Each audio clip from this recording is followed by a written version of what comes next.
नमस्कार, आप देख रहे हैं ग्लोब न्यूज झारखंड। मैं नंदिता आपके साथ। आइए नजर डालते हैं आज के समाचारों पर।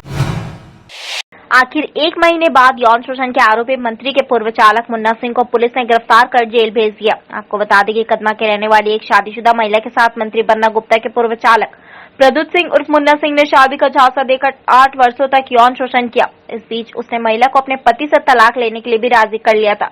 जब उसने तलाक भी ले लिया तो मुन्ना ने उससे दूरी बनाने लगा, जिसके बाद महिला अपने आप को ठगा महसूस करने लगी।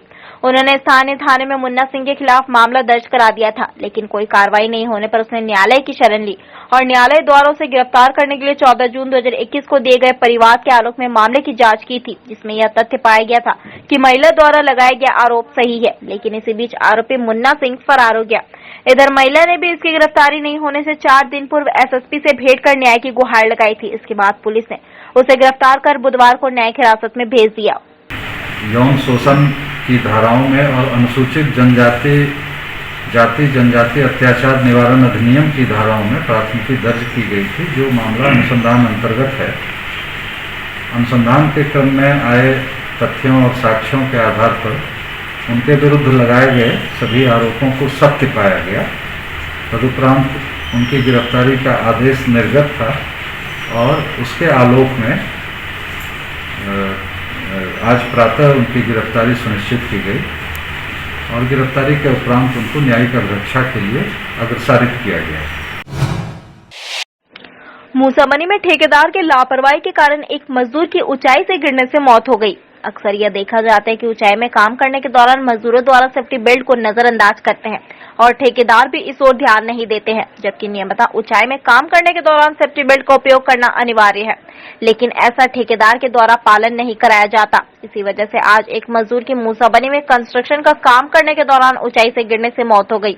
यह मामला सेन इंजीनियरिंग के कंस्ट्रक्शन परिसर में हुआ, जब कर्ण नामक मजदूर ऊंचाई पर काम कर रहा था, लेकिन उसने सेफ्टी बेल्ट नहीं पहन रखी थी, जिस वजह से वह अनियंत्रित होकर काफी ऊंचाई से नीचे गिरा। घायल अवस्था में उसे आनन फानन में मूसाबनी से जमशेदपुर एमजीएम लेकर पहुंचे, लेकिन इतनी दूरी तय करते करते उस मजदूर की रास्ते में ही मौत हो गई। अस्पताल लाने पर डॉक्टर ने उसे मृत घोषित कर दिया। इसके बाद परिजनों ने शव को अपने साथ ले गए। परिजनों के अनुसार 2 माह से वह यहाँ काम कर रहा था और ऊंचाई में चढ़कर पाइपलाइन का काम करने के दौरान सेफ्टी गेट टूटने से यह घटना हुई। फिलहाल यह जांच का विषय है कि मजदूर सेफ्टी बेल्ट पहन रखा था या फिर इतना कमजोर सेफ्टी बेल्ट था जो टूट गया। हाँ बताइए। हाँ, सेफ्टी बेल्ट स्लिप कर गया तो गिर गया। कहाँ पे? मूसाबनी में। क्या नाम है जिनके साथ घटना घटी है? करण नाम है। क्या चीज का काम करते थे? पाइपलाइन का काम करता था। अच्छा, कहाँ पे कर रहे थे ये? मूसाबनी। मतलब किस कंपनी में कर रहे थे? सेन इंजीनियर। सेन इंजीनियर। ये कहाँ के रहने वाले हैं? मूसाबनी। नाम क्या था इनका? करण। परसुड़ी पुलिस पर बेवजह स्थानीय लोगों को परेशान करने का आरोप लगाते हुए विभिन्न राजनीतिक दल के लोगों ने परसुड़ी थाने के समक्ष प्रदर्शन करते हुए वरीय पदाधिकारियों से शिकायत करने की बातें कही। प्रदर्शन का नेतृत्व कांग्रेस पार्टी के जिला सचिव अंकुश बनर्जी कर रहे थे, जहां इस दौरान कांग्रेस जेएमएम आरजेडी के कार्यकर्ताओं ने प्रदर्शन के माध्यम से परसुड़ी पुलिस पर क्षेत्र में अवैध रूप से शराब की बिक्री, पूरे क्षेत्र में मोबाइल टावर लगवाने, बेवजह निर्दोष लोगों को अन्य मामलों में जेल भेजने का आरोप लगाया। इस दौरान जानकारी देते हुए जिला सचिव अंकुश बनर्जी ने कहा कि क्षेत्र में आपराधिक घटनाएं चरम पर है, लेकिन परसुड़ी पुलिस क्षेत्र में अवैध रूप से वसूली करने में व्यस्त है। उन्होंने कहा पुलिस पदाधिकारी किसी की बात को सुनने को तैयार नहीं। इस संबंध में क्षेत्र के विधायक मंगल कालिंदी को अवगत कराया गया है और बहुत जल्द जिले के एसएसपी से परसुड़ी पुलिस की शिकायत की जाएगी। ये विरोध का करने का हमारा मकसद है कि आज परसुड़ी क्षेत्र में क्राइम काफी संख्या में बढ़ गया है।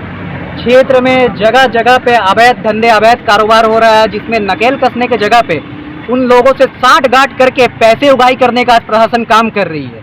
आज क्षेत्र में दारू भट्टी, शराब भट्टी, बेगुनाहों को फंसाना और जो गुनहगार है उनसे पैसे लेके उनको छोड़ने का काम कर रही है। कई जगह में अवैध टावर, जियो का टावर लगाया जा रहा है और ये बिना ग्राम सभा, बिना क्षेत्र के लोगों की अनुमति के किया जा रहा है। और जब क्षेत्र के लोग इसका विरोध करते हैं तो थाना प्रभारी के द्वारा और परसुड़ी थाना के द्वारा उनको डराया जा रहा है। डराया इस कदर जा रहा है कि भाई उनका द्वारा कहा जा रहा है कि हम लोग जो है 200-300 पुलिस वालों के साथ में हम इसको काम को संपन्न कराएंगे, जो विरोध करेंगे उनके ऊपर केस दर्ज करेंगे, बाकायदा अगर जरूरत पड़े तो हम लोग गोली चलाने का भी काम करेंगे। लोगों को डराया जा रहा है, लोगों की आवाज़ को दबाया जा रहा है। आज ये किसी की बात सुनते नहीं है। किसी को कुछ तवज्जो नहीं देते हैं। थाना आगे में की रणनीति क्या है आपकी? आगे अगर ऐसे ही थाना का रवैया होता रहा और ऐसे ही ये लोगों का शोषण करते रहे तो हम लोग कांग्रेस, जेएमएम और आरजेडी मिलकर जोरदार विरोध प्रदर्शन करें। राजधानी के चौक चौराहों पर पुलिस सहायता केंद्र खोले जा रहे हैं। शहर के 9 स्थानों पर पुलिस सहायता केंद्र खोले गए। शहर के ध्रुवा थाना के जगन्नाथपुर चौक के समीप 9वां पुलिस सहायता केंद्र का उद्घाटन रांची के सीनियर एसपी सुरेंद्र कुमार झा ने बच्चों के द्वारा किया। जगन्नाथपुर चौक पर पुलिस सहायता केंद्र का उद्घाटन करने के बाद रांची के एसएसपी सुरेंद्र कुमार झा ने कहा कि लोगों तक अपनी पहुंच बढ़ाने के लिए बीट पुलिसिंग अन्य जगहों में काफी प्रचलित है। राजधानी रांची में भी इसकी शुरुआत की गई। इसी के अंतर्गत आज जगन्नाथपुर में पुलिस सहायता केंद्र का उद्घाटन किया गया है। एसएसपी ने कहा कि इस केंद्र पर इस एरिया के हर एक्टिविटी का रिकॉर्ड रखा जाएगा। यहाँ पर मुख्य थाना से पुलिस पदाधिकारियों की प्रतिनियुक्ति की जाएगी। लोगों की समस्या समाधान के लिए 24 घंटे अधिकारी तैनात रहेंगे। यहीं से पेट्रोलिंग और जो भी जनता के इश्यू होंगे उन्हें कंट्रोल किया जाएगा। साथ ही यहाँ के आसपास के लोग जो भी समस्याएं होंगे वह आवेदन यहीं दे सकेंगे। उनको मूल थाना फॉरवर्ड किया जाएगा। एसएसपी ने कहा कि हम इसमें आम लोगों की सपोर्ट की अपेक्षा रखते हैं। साथ ही क्रिमिनल के बीच खौफ पैदा करने के लिए हम एक के स्टेप एक आगे बढ़ चुके हैं। हमारी पहुंच अब मोहल्ले के आधार पर हो रहा है। जैसे कि हम जानते हैं कि ये अपने थाने का एक पार्ट है। थाना से अलग नहीं है। थाने के जो लोड है, लोगों के जो थाने पहुंचने की समस्याएं हैं उसको सरलीकरण की प्रक्रिया है। साथ ही मॉनिटरिंग के और टाइट करने के लिए माइक्रो लेवल पे पुलिसिंग मैनेजमेंट हो और माइक्रो लेवल पुलिस में सर्विलांस हो, उसी प्रक्रिया की गई है। इस पे जो क्योंकि हमारे पुलिसिंग का एक पार्ट है, इसी मॉनिटरिंग के लिए थाना से लेके डीएसपी, एसपी हर कोई इसके लिए जिम्मेदार है। हर कोई का इसका मॉनिटरिंग का वो राजगार क्षेत्र में आता है। That's the part of my policing. ये कोई अलग नहीं है, बट इसकी इफेक्टिवनेस को बढ़ाने के लिए जो कंसर्न डीएसपी हैं, ये इंस्पेक्टर हैं, हम लोग चाहेंगे कि इसमें वो लोग इंटरेस्ट लें ताकि इसकी प्रभावकता बढ़ाया जा सके। परसुड़ी पुलिस को मिली सफलता। चोरी के 10 दोपहिया वाहनों के साथ 4 अपराधियों को किया गिरफ्तार। पिछले 1 से 2 महीने में लगातार परसुड़ी थाना क्षेत्रों से मोटरसाइकिल चोरी की घटना को अपराधी द्वारा अंजाम दिया जा रहा था। जहां पुलिस ने गुप्त सूचना के आधार पर एक छापेमारी दल का गठन कर त्वरित कार्रवाई करते हुए वाहन चोर गिरोह के सरगना परसुड़ी निवासी विक्रम पाल को गिरफ्तार किया। जहां विक्रम पाल की निशानदेही पर लालमोहन भूमिज, शुभम यादव और राम महाली को गिरफ्तार किया। जहां इनके पास से पुलिस ने 8 चोरी की मोटरसाइकिल को बरामद किया। साथ ही 2 लावारिस मोटरसाइकिल जिसे कुछ दिनों पहले परसुड़ी पुलिस ने बरामद किया था, उसकी चोरी की भी बात गिरफ्तार अपराधियों द्वारा स्वीकार की गई। इस संबंध में जानकारी देते हुए जिले के एसएसपी एम तमिलवनन ने कहा कि गिरफ्तार अपराधी वैश्विक महामारी के बाद से क्षेत्र में सक्रिय हो गए और लावारिस हालत में या फिर किसी बाइक की चाबी नहीं होने पर वैसे वाहनों को निशाना बनाते हुए चोरी कर उनका नंबर बदलकर पड़ोसी राज्य में बेचने का काम करते थे। उन्होंने बताया इनका एक साथी बागबड़ा थाना क्षेत्र में मारपीट मामले में पूर्व में ही जेल जा चुका है। साथ ही उन्होंने बताया कि गिरफ्तार अपराधियों का कोई आपराधिक इतिहास नहीं है। ये परसुड़ी थाना क्षेत्र अंतर्गत 2 तारीख जून महीना से यानी करीब पिछले 1.5 महीना से लगातार बाइक चोरियां हो रही थी। करीब 8 बाइक चोरी हुआ था। तो इसमें हम लोग जो गैंग है उसमें वर्कआउट कर रहे थे, तो हम लोगों को सूचना मिला है कुछ गैंग इसमें शामिल है और ये लोग चोरी करके बंगाल और उड़ीसा में गाड़ी बेच रहे हैं। तो इसमें एक हम लोग का विशेष छापामारी दल गठन किए थे और जिस दल के नेतृत्व जो है थाना प्रभारी परसुड़ी कर रहे थे और उनके द्वारा इसमें गुप्त सूचना के आधार पर एवं हम लोगों का अपना टेक्निकल इंट्री के आधार पर हम लोग 4 व्यक्तियों को गिरफ्तार किए हैं। जब पता चला कि ये लोग इसमें शामिल हैं तो फिर पहले विक्रम पाल को हम लोग पूछताछ करने शुरू किए तो उनके द्वारा लालमोहन भूमिज और शुभम यादव और राजमाली के बारे में भी बोला गया था। इसके अलावा एक और मदन करके हैं जो परसों बागबड़ा थाना से जेल भेजा गया है चाकूबाजी केस में, लफड़ा टाइप का आदमी है। तो वो भी मिला के टोटल 5 आदमी इसमें शामिल हैं।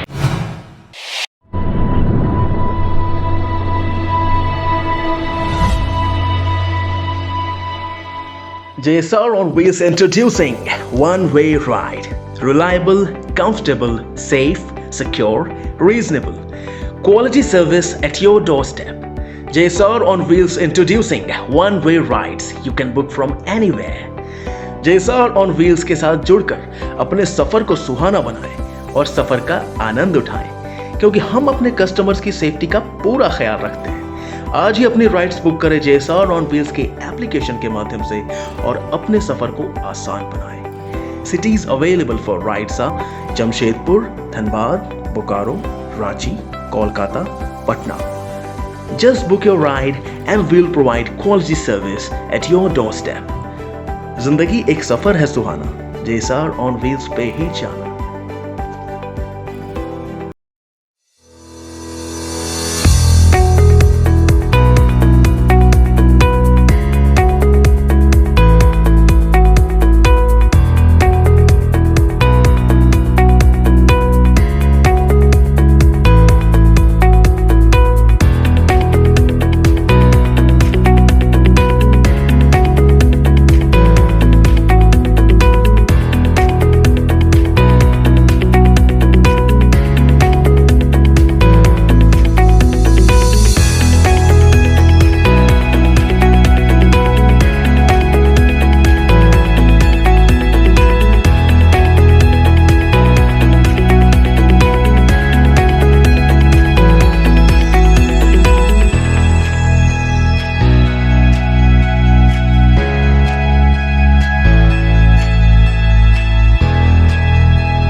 देश भ्रमण के लिए निकले गुरु गोविंद सिंह स्टडी सर्कल का 5 सदस्यीय team station road Gurudwara Sahib पहुंचे, जहां ग्रंथ साहिब जी के सर्वत्र भले की विचारधारा को सिख समाज के लोगों को बताया। 1972 को स्थापित हुए गुरु गोविंद सिंह स्टडी सर्कल का मुख्य उद्देश्य पूरे संसार में ग्रंथ साहिब जी के विचारधारा को फैलाते हुए हर प्राणी मात्र में उच्च विचारधारा को संजोने के उद्देश्य से पूरे देश का भ्रमण किया जा रहा है। जहां 16 जुलाई को निकले 5 सदस्यीय टीम लगातार यूपी, बिहार, झारखंड, बंगाल समेत देश के हर राज्य में भ्रमण कर राज्य में निवास करने वाले सिख समाज के लोगों से अपने आने वाले पीढ़ी बच्चों को गलत दिशा में जाने से रोकते हुए ग्रंथ साहिब जी के विचारधाराओं से जोड़ने का आह्वान किया जा रहा है। इसके लिए लगातार कई कैंप लगाए जा रहे हैं, जिसमें देश भ्रमण पर निकले गोविंद सिंह स्टडी सर्कल के सदस्य लोगों को प्रेरित कर रहे हैं। जानकारी देते हुए नागपुर गुरुद्वारा साहिब से हरमिंदर सिंह ने कहा कि 5 सदस्यीय टीम अलग अलग गुरुद्वारा साहिब से शामिल हुए हैं और ये टीम 16 जुलाई को चंडीगढ़ से रवाना हुई है, जो कि 10 से 12 दिनों तक देश के विभिन्न राज्यों का भ्रमण कर पुनः चंडीगढ़ लौट जाएगी। उन्होंने कहा कि हमारे आने वाले पीढ़ी गुरुओं की कुर्बानी, उनकी मानवता, उनके त्याग, उनके बलिदान को समझ सके और उनके विचारधारा को अपने जीवन में संजोकर गुरु ग्रंथ साहिब जी के आदर्शों को अपना सके, यही उनका मुख्य उद्देश्य है। गुरु जी का खालसा, वाहिगुरु जी की फतेह। आज हम यहाँ स्टेशन रोड में पहुँचे हैं गुरुद्वारा साहब में गुरु गोविंद सिंह स्टडी सर्कल की तरफ से। गुरु गोविंद सिंह स्टडी सर्कल जो 1972 से चलकर अब 50 साल पूरे होने वाले हैं, उसके लिए हम पूरे देश में घूम रहे हैं। जिसके लिए पहले लखनऊ, फिर पटना साहिब, बिहार गया, उसके बाद आसनसोल से होते हुए हम यहाँ पे पहुँचे हैं।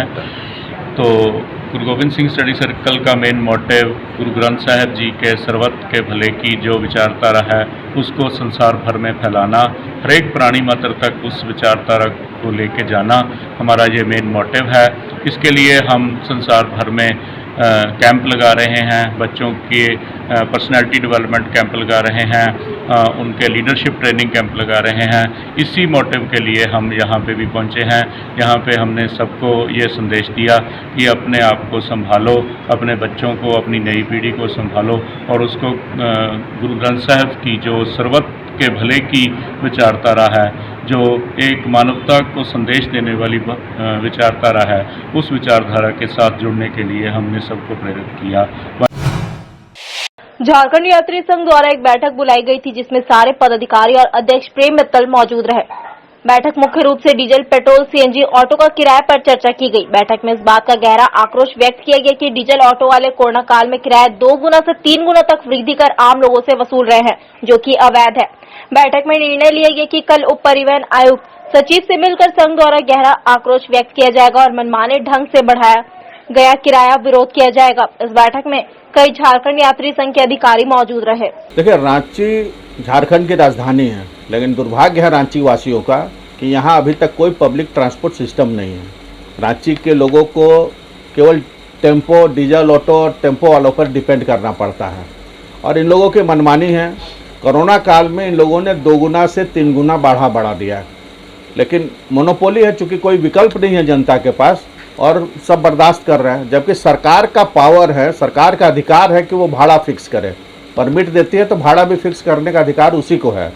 तो इसी पर आज विचार करने के लिए झारखंड यात्री संघ की बैठक पदाधिकारियों की हो रही है, जिसमें विशेष करके टेम्पो, ऐसे तो और भी विषय हैं, बस भाड़ा का भी विषय है, ओला और उबेर और बाकी लोगों का भी विषय है, और प्लस सिटी बस का विषय जो अभी तक रांची में नहीं चल रही है, सारे विषयों पर हम लोग विचार करेंगे। और मुख्य रूप से चूँकि कल कमिश्नर के द्वारा एक बैठक बुलाई गई है भाड़ा निर्धारण को लेकर के, तो इसलिए आज टेम्पो और डीजल ऑटो के भाड़ा के ऊपर हम लोग विचार करेंगे कि इसका किस ढंग से बढ़े हुए भाड़ा का विरोध किया जाए और पुराना भाड़ा को पुनः लागू कराया जाए। बारिश का मौसम आते ही गांव देहात क्षेत्र में सांप का दहशत बढ़ गया है। वहीं सुंदरनगर पूड़ीहासा गांव निवासी अरविंद सोय को शौच के दौरान जाने के क्रम में जहरीले सांप ने काट लिया। 35 वर्षीय अरविंद सोय सुंदरनगर थाना क्षेत्र के नील डूंगरी पूड़ीहासा गांव निवासी है। दोपहर के वक्त वे शौच के लिए जा रहे थे, तभी अचानक घर के निकट उन्हें एक जहरीले सांप ने काट लिया। सांप काटते ही जख्मी अरविंद सोय जोर जोर से चिल्लाने लगे। इधर इनकी चीख सुनकर परिवार के सदस्य देर न करते हुए इन्हें खास महल स्थित सदर अस्पताल पहुंचाए, जहां उनका इलाज चल रहा है। फिलहाल स्थिति उनकी सामान्य है। जख्मी को कुछ नहीं घटे है, कल बाथरूम गए थे, वहाँ पर हमको काट दिया। बाथरूम में मतलब जैसे हम निकल रखा है उस समय अभी तो जैसे पेन को चेन दिया तो मतलब अभी ठीक लग रहा है। बंगाल की खाड़ी में बने निम्न दबाव का क्षेत्र के कारण 21 और 22 जुलाई को राज्य के सभी जिलों में बारिश हो सकती है। रांची मौसम विज्ञान केंद्र के पूर्वानुमान के अनुसार 21 और 22 जुलाई के साथ साथ 23 और 24 जुलाई को भी झारखंड में कहीं कहीं हल्की से मध्यम दर्जे की बारिश हो सकती है। रांची मौसम विज्ञान केंद्र ने चेतावनी जारी करते हुए बताया कि राज्य के उत्तर पूर्वी, मध्य और दक्षिण पूर्वी भागों में 21 जुलाई को भारी बारिश हो सकती है। साथ ही अगले 5 दिनों तक गर्जन के साथ वज्रपात की संभावनाएं हैं। अगले कुछ दिनों तक मौसम इसी तरह रहने की संभावनाएं जताई गई है। इस दौरान तापमान में कोई बदलाव नहीं होगी। रांची मौसम विज्ञान केंद्र के मौसम वैज्ञानिक अभिषेक आनंद ने बताया कि झारखंड में 1 जून से 20 जुलाई तक 395.4 मिलीमीटर मानसून की बारिश रिकॉर्ड की गई है, जबकि इस दौरान की सामान्य वर्षा 410.5 मिलीमीटर है। कुल मिलाकर राज्य में अब तक मानसून की बारिश सामान्य के आसपास है। झारखंड में पिछले 24 घंटों में जो मानसून है वो सक्रिय रहा है और लगभग सभी स्थानों पे हल्के से मध्यम दर्जे की बारिश देखने को मिली है और कुछ स्थानों पे भारी बारिश भी देखने को मिली है। अब बात करें कि अभी के जो सिनेप्टिक फीचर जो क्या है, तो जो मानसून ट्रफ है जो मीन सी लेवल से है वो अभी पास कर रहा है गंगानगर, दिल्ली, हरनोई, डाल्टनगंज, मेदिनीपुर और ये साउथ ईस्टवर्ड इंक्लाइन करता हुआ बे ऑफ बंगाल से जुड़ा हुआ है और ये एक्सटेंड कर रहा है 0.9 किलोमीटर एवं मीन सी लेवल। और 23 तारीख से एक निम्न दबाव का क्षेत्र बंगाल की खाड़ी में फॉर्म होने की संभावना है। और बात करें अगले 5 दिनों के मौसम पूर्वानुमान की, अगले 5 दिनों का मौसम पूर्वानुमान इस प्रकार है कि राज्य भर में लगभग सभी स्थानों पर हल्के से मध्यम दर्जे की बारिश देखने को मिलेगी और 23 और 24 में राज्य में कई स्थानों पर हल्के से मध्यम दर्जे की बारिश आपको देखने को मिलेगी। मुस्लिम समुदाय के कुर्बानी का पर्व बकरीद जमशेदपुर में पूरे सादगी के साथ मनाया गया। सभी मस्जिदों के बजाय अपने अपने घर में बकरीद की नमाज अदा की। बकरीद इस्लाम मजहब का प्रमुख त्योहार है। इसे ईद उल अजहा और ईद उल जुहा के नाम से भी जाना जाता है। इस्लामिक कैलेंडर के अनुसार हर वर्ष बकरीद 12वें महीने के 10 तारीख को मनाई जाती है। इसमें कुर्बानी देने की प्रथा है। इस दिन मुस्लिम समुदाय के लोग अहले सुबह उठकर पाक साफ होकर मस्जिद और ईदगाह जाते हैं, जहां बकरीद की नमाज अदा कर कुर्बानी की तैयारी में जुट जाते हैं। लेकिन इस वर्ष कोरोना काल के कारण लोग मस्जिदों में नमाज अदा नहीं कर सके। सभी अपने अपने घरों में नमाज अदा कर अल्लाह से सुख शांति की दुआ की और एक दूसरे को बकरीद की शुभकामनाएं दी। बकरीद पर्व को लेकर मुस्लिम समुदाय के जानकारों के अनुसार यह पर्व सदियों से चली आ रही है। इस दिन अल्लाह पाक के द्वारा हजरत इब्राहिम अली से उसके सबसे प्यारे और अजीज की कुर्बानी देने का फरमान सुनाया था। 86 वर्ष के बाद पुत्र रत्न के रूप में प्राप्त हुए इस्माइल को ही इब्राहिम ने कुर्बानी देने के लिए तैयार हो गए। उन्होंने अपनी आंखों में पट्टी बांधकर अल्लाह की राह में पुत्र इस्माइल की कुर्बानी दे दी, लेकिन जैसे ही उन्होंने आंख की पट्टी खोली तो सामने पुत्र इस्माइल की जगह दुम्बा पड़ा हुआ था, जिसे मुस्लिम समुदाय अल्लाह पाक की आजमाइश के रूप में देखते हैं। दुम्बा बकरे का ही एक रूप है। इस दिन के बाद से यह प्रथा चली आ रही है। इस दिन बकरे की कुर्बानी दे अल्लाह को समर्पित करते हैं और एक दूसरे को गले लगकर बकरीद की शुभकामनाएं देते हैं। वैसे इस वर्ष भी कोरोना की वजह से मस्जिदों और ईदगाहों में नमाज अदा नहीं किए जाने से समुदाय के लोगों ने थोड़ी सी मायूसी है, लेकिन उनका मानना है कि यह एक ऐसा महामारी है जिनका पालन नहीं करने से जान जोखिम में डालने जैसा है। जिंदगी रही तो आने वाले समय में और बेहतर तरीके से पर्व त्योहार मनाया जा सकता है। इस वर्ष भी समुदाय के लोग अपने अपने घरों में पूरे सादगी से पर्व मनाया और एक दूसरे को बकरीद की बधाई और शुभकामनाएं दी। इधर प्रशासन ने भी पर्व को शांतिपूर्ण ढंग से संपन्न कराने के लिए शहर के विभिन्न चौक चौराहे एवं संवेदनशील क्षेत्रों में अतिरिक्त पुलिस बल तैनात कर रखा। पिछले साल रमजान, ईद और बकरीद तीनों जो है वो कोरोना काल में ही गुजरा था और ये साल भी वैसे ही कोरोना काल में गुजरा है। यकीनन बहुत दुख है, खासकर जो घर में छोटे बच्चे होते हैं उनका एक उल्लास का माहौल होता है, लेकिन ऐसे माहौल में अगर ईद का नमाज ईदगाह में या फिर मस्जिद में अगर नहीं पढ़ने को मिल रहा है तो यकीनन बहुत दुख लग भी रहा है और ये दुख की बात भी है। और सिर्फ हम लोगों का ही नहीं, अगर आप देखेंगे देश में अभी चूंकि सावन का महीना आने वाला है और कांवड़ यात्रा जो हमारे देश में निकलता है हमारे हमवतन भाइयों का, तो उन पर भी कहीं ना कहीं रोक लगा है। तो अब ऐसा माहौल ही है तो इसमें कोई कुछ कर भी नहीं सकता, सरकार भी कुछ नहीं कर सकती है।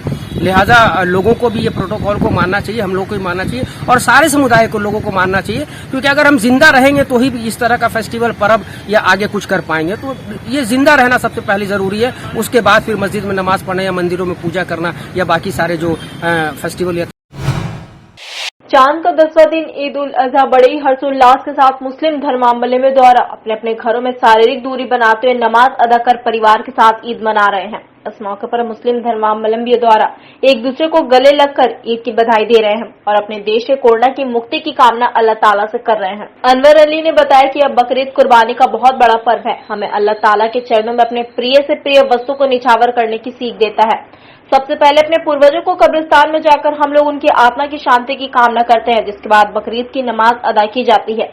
कोरोना को देखते हुए और सरकार के दिशा निर्देशों का पालन करते हुए हम सब अपने अपने घरों में ही बकरीद की नमाज अदा कर रहे हैं। वहीं सुरक्षा व्यवस्था की कमान कोवाली थाना प्रभारी अमित रविदास अलग अलग टीम बनाकर दलबल के साथ सभी मस्जिदों के बाहर डटे हुए हैं।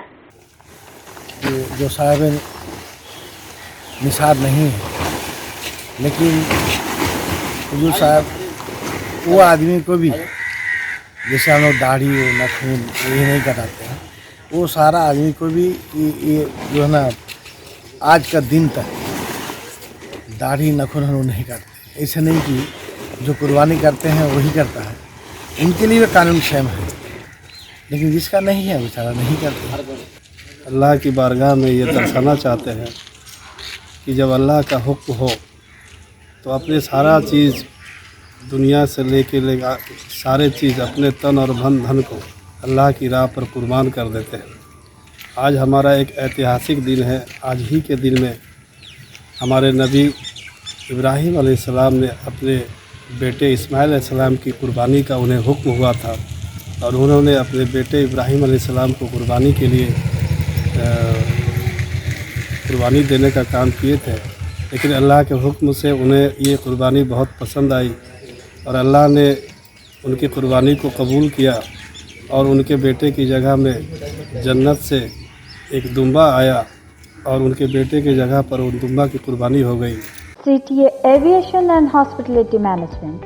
Admission open for Diploma in Aviation and Hospitality. Our contact number 7903302477.